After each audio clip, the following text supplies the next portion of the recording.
Une mère monoparentale peut-elle être une bonne conseillère pour ses enfants? C'est une question, n'est-ce pas, qui me taraude depuis un certain moment, mais évidemment, j'ai commencé à écouter les panels sur TikTok, et puis cette question est revenue très souvent. Alors, j'ai dit, bon, moi, j'ai fait les recherches, je suis une personnalité qui aime lire, au-delà de discuter avec tous ces panélistes, mais je peux aussi, n'est-ce pas, donner mon point de vue en direct, à partir, n'est-ce pas, de cette vidéo. Cette question elle est très importante parce que j'ai réalisé quand j'écoute les panélistes, certains, alors pour eux, une maman qui a divorcé, voilà, qui est monoparentale ne peut pas, en aucun cas, elle ne peut, voilà, bien élever ses enfants, leur donner de bonnes directives, leur donner du leadership, parce que très souvent, la manière que certaines personnes lisent, n'est-ce pas, les mêmes monoparentales, c'est très culturel. On dirait que les femmes dans le monde entier sont méchantes, elles sont des personnalités qu'on ne doit pas aimer, ou qui n'ont pas d'été, voilà, à la place de la ils ont un savon là-dedans. Mais je me suis dit, mais c'est pas normal, c'est pas quand même une bonne chose de traiter les femmes de cette manière, parce que je crois, d'accord, que une maman qui vit seule, elle a énormément de capacités, voilà, de mon point de vue, pour pouvoir élever ses enfants, donner de très bons conseils. Et je veux dire aux mamans, d'accord, qu'une mère voilà, monoparentale peut le faire. Ce n'est pas un obstacle à la capacité d'une femme, voilà, à être une bonne mère ou une bonne conseillère pour ses enfants.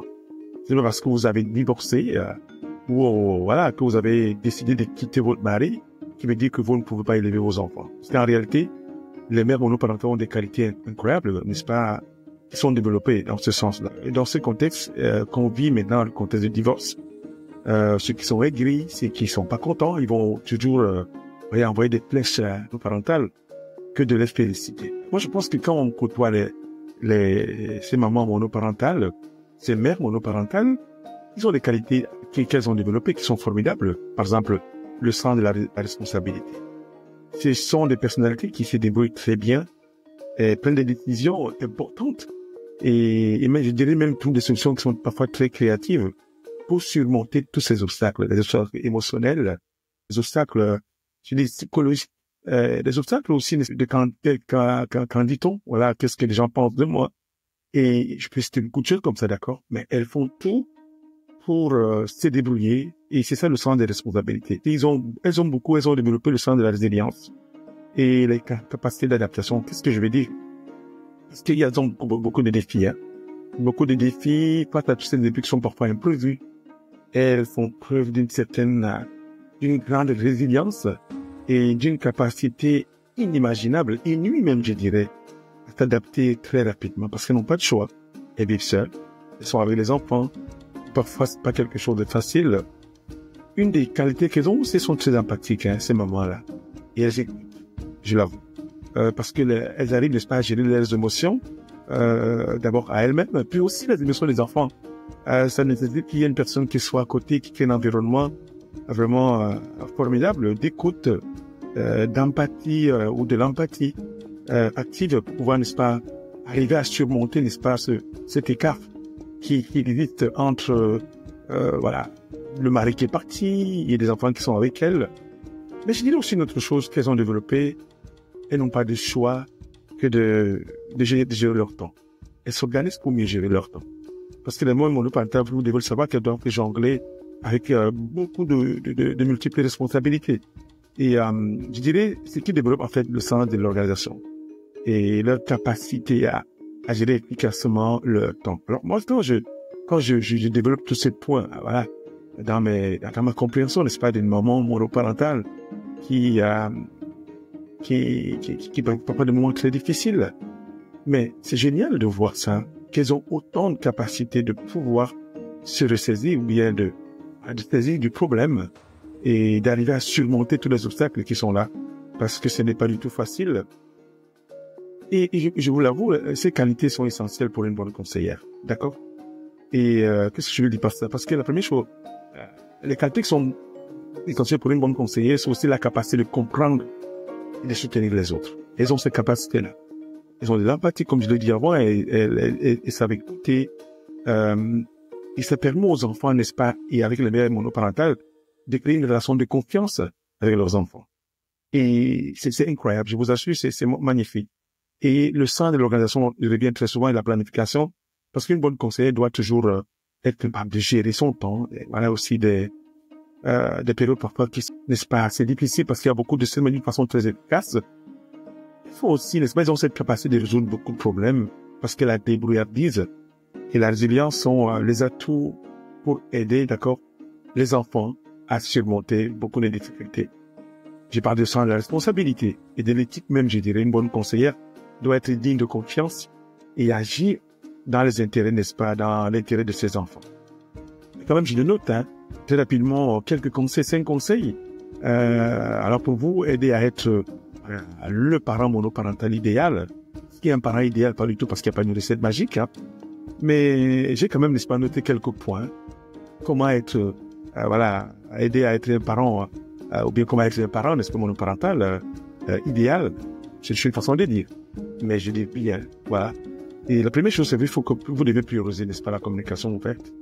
Ça veut dire que dans votre environnement dans lequel vous vivez, avec les enfants, il faut que les enfants se sentent à l'aise de pouvoir partager, n'est-ce pas, leurs sentiments, leurs ressentis, je dirais aussi, n'est-ce pas, leurs pensées, et écouter activement et valider, n'est-ce pas, leurs émotions, même si vous ne les comprenez pas toujours. D'accord? Soyez honnête. Je pense que c'est bon d'être honnête, transparent, créer, dans beaucoup de choses, être transparent dans beaucoup de situations, mais surtout, je dirais même créer un dialogue, voilà, qui va exister entre vous les enfants, en adaptant, n'est-ce pas, votre discours à l'âge de vos enfants. Le deuxième conseil que, n'est-ce pas, je donne aussi par rapport à ça, c'est savoir établir une routine stable, parce que les enfants s'épanouissent toujours dans un environnement qui est parfois prévisible. Mettez en place quand même quelques horaires, des horaires réguliers pour les repas par exemple, les devoirs, les activités avant le coucher, ça fait du bien. Impliquez vos enfants, s'il vous plaît, dans l'établissement de la routine pour qu'ils se sentent investis et ainsi, vous aurez aussi assez du temps pour pouvoir vous reposer, surtout s'ils sont grands. Et le troisième point, prenez soin de vous, toujours. Parce que même si l'homme en général, je veux dire l'homme en général, a tendance à prendre soin des autres tout le temps. Mais on s'oublie. Prenez soin de vous. Parce qu'il est très essentiel, d'accord, de prendre du temps pour vous-même aussi. Et cela peut sembler parfois très difficile. Mais vous en avez besoin parce que le corps se fatigue. Le stress est là. Le poids des responsabilités n'est pas pèse sur vous. Alors, ce qui est aussi bien, c'est de trouver quelques activités que vous pouvez faire. Des exercices, par exemple, marcher, lire au gym, c'est possible, courir, passer du temps avec des amis, parce que ça fait toujours du bien, d'accord? Quand on passe du temps avec des amis, on peut partager avec des amis monoparentaux ou monoparentales. On peut partager, mais c'est pas la lourdeur de ce qu'on vit ou bien les situations compliquées. Peut-être on peut aussi être faire écouter par quelqu'un. N'hésitez pas à demander de l'aide à votre famille. Ce n'est pas une honte de demander de l'aide à vos amis, à vos collègues de travail ou bien à votre groupe de soutien. Ça fait tellement du bien, d'accord? Mais n'oubliez pas une chose qui est très importante. Quand on est une maman monoparentale, il faut toujours, constamment cultiver, je dirais, un réseau de soutien. Qu'est-ce que je veux dire? Savoir s'entourer des personnes qui vous comprennent et vous soutiennent est une chose capitale, d'accord? Pour la vie que vous menez qui est tellement surchargée à l'extrême, parce que l'écoute est très importante, d'accord? Vous ne pouvez pas tout dire en disant culturellement, je n'ai pas envie de raconter mon histoire parce que ça fait d'être un chaos, j'ai honte de dire aux gens ce que je vis, mais non, partagez vos émotions et vous allez rencontrer quelqu'un qui peut vous écouter et vous allez, n'est-ce pas, passer au travers de ce que vous vivez. Donc, ça vous permet également de pouvoir sortir de vous-même, de votre cocon, rejoindre d'autres groupes de parents monoparentaux pour partager, n'est-ce pas, vos expériences de vie les jours de lundi à dimanche, de 1er janvier au 31 décembre, de partager.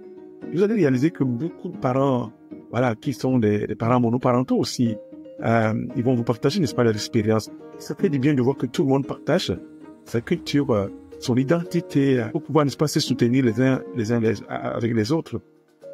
N'ayez pas peur. N'ayez pas peur de demander l'aide lorsque vous en avez besoin. Je répète, dans cette culture, on ne va pas demander de l'aide. On est cachot, mais si je raconte mon histoire, je pense qu'ils vont me traiter un peu de dingue. Qu'est-ce que je fais là? Pourquoi je vais pas répondre à toutes ces questions? Non. Je ne vis pas dans le déni. Ne dites pas que vous pouvez régler tous les problèmes du monde. Non. Vous devez parler avec quelqu'un. Voilà. Et à la fin, savoir toujours célébrer des réussites. Et apprendre, n'est-ce pas, de vos erreurs. Parce que j'ai appris une chose dans l'entrepreneuriat comme entrepreneur. Si on n'a pas échoué encore, on peut pas réussir. Donc, célébrer les moments que vous passez avec les enfants. Je dirais savoir dire aux enfants merci, les féliciter pour les efforts qu'ils font. Vous vous faire un petit cadeau, un petit texte. Voilà, ça fait du bien. Et toujours, sachez que vous allez faire les erreurs. Parce que aucune maman au monde, ni aucun papa au monde, voilà, qui est monoparental, est parfait. Donc, apprenez de vos erreurs et voilà. Et en même temps aussi, utilisez-les comme des opportunités, je dirais aussi de croissance dans votre vie monoparentale avec les enfants. Et pour finir vraiment, je suis vers la fin, hein, c'est que n'oubliez pas que voilà, personne n'est parfait et que l'important est de faire de son mieux. Voilà, on n'est pas parfait. L'amour, la patience, la constance sont les clés d'une éducation réussie. Donc, je vais vous dire une chose, et même dans un vie de couple, mais n'oubliez pas, vous faites un bon travail. Alors, vous allez vous faire continuer davantage à être critiqué par des gens qui ne vous aiment pas et qui pensent, mais non, vous n'êtes pas aussi intelligent que ça, vous pouvez rien faire. C'est des stigmates, mais tenez pas compte de ces stigmates parce qu'ils ne vous connaissent pas. Voilà. Et en filigrane, peut-être que d'autres sont jaloux de vous. Voilà, vos ex-maris ou vos ex-femmes, parce que vous avez réussi à élever ces enfants, à leur donner, n'est-ce pas, une vision de la vie, le leadership. Alors, je vous encourage de partager cette vidéo à beaucoup de mamans monoparentales et qui traînent peut-être seules, abandonnées, qui pleurent seules et qui écoutent ces insultes à longueur de la journée.